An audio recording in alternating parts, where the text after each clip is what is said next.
Roma Santa, el hombre lobo de Alariz. Adaptación de una historia real. Hay nombres que el tiempo no borra, no porque merezcan gloria, sino porque el miedo no olvida. En los rincones sombríos de Galicia, donde la niebla se arrastra entre los castaños y las aldeas se ocultan bajo el murmullo de la superstición, nació en 1809 un niño con destino maldito, Manuel Blanco Roma Santa.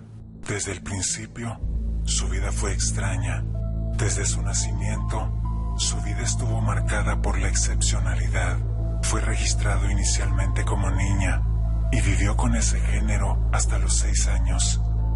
Cuando una revisión médica reveló que era biológicamente varón, este cambio no solo marcó su identidad, sino que lo aisló social y emocionalmente en una comunidad rural donde lo diferente era temido y malinterpretado. Ya no encajaba en ningún sitio, ni con los hombres, ni con las mujeres. Nadie entendía lo que era, ni siquiera él. Pero Manuel era listo. Tenía una mirada penetrante, educada y silenciosa. Aprendió a leer, a escribir, incluso a curar con hierbas. Se ganó la confianza de los aldeanos. Fue sastre, comerciante y guía.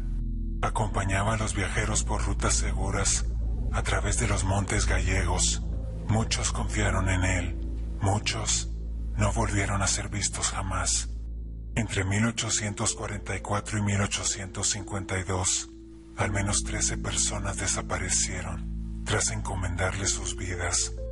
Madres con hijos, mujeres solas, gente humilde, sin muchas posesiones, salvo la esperanza de empezar de nuevo en Castilla.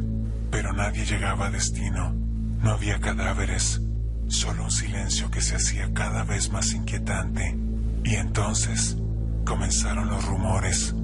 Algunos decían haber visto a Manuel en las ferias vendiendo ropas que no eran suyas. Otros juraban que fabricaba jabón con grasa humana, habladurías al principio. Pero las voces crecieron, el miedo también. Finalmente, en 1852, fue arrestado. Lo llevaron a juicio en Alariz, y allí, entre jueces, clérigos y curiosos, Manuel habló. Lo que dijo heló la sangre de todos los presentes. Yo no los maté, dijo con voz suave. Fue el lobo que habita en mí. Confesó haber asesinado a 13 personas, aunque los informes oficiales solo pudieron probar 9.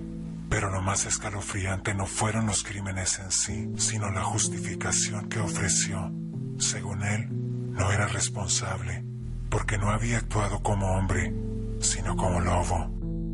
Aseguró que durante esas noches, él no era él, se transformaba, su cuerpo cambiaba, su mente se nublaba, sus manos se convertían en garras. Decía vagar por los bosques bajo la luna, sediento, salvaje, un animal guiado por el instinto. Cuando despertaba, solo había sangre y silencio.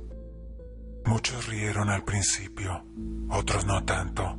Su relato era tan preciso, tan convincente, que las risas pronto se apagaron. ¿Estaba loco? ¿Era un monstruo? ¿O simplemente un manipulador brillante? El juicio de Roma Santa se convirtió en un espectáculo público.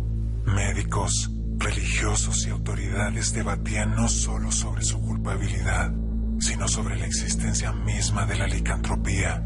Algunos psiquiatras apuntaban a un trastorno mental, conocido como licantropía clínica, una rara condición en la que el individuo cree fervientemente que puede transformarse en animal.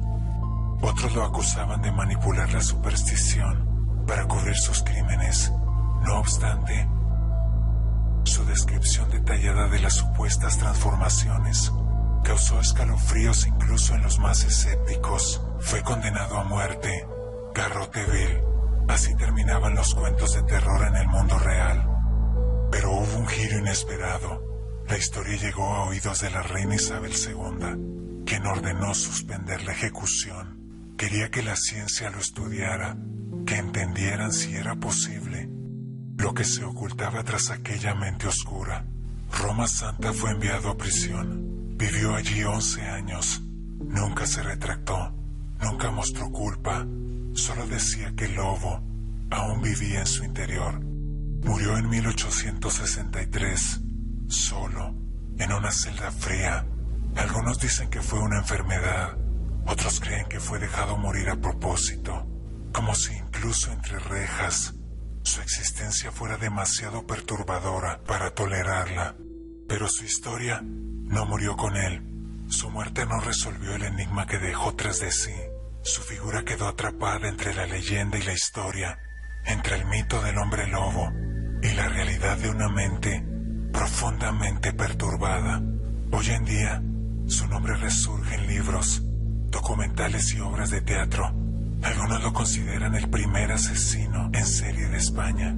Otros lo recuerdan como el símbolo de una época donde lo inexplicable encontraba refugio en la superstición. Pero sea cual sea la verdad, hay algo inquietante que persiste.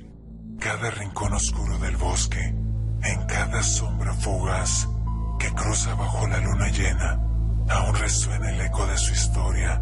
Porque si Roma Santa fue solo un criminal, entonces el monstruo estaba dentro de él.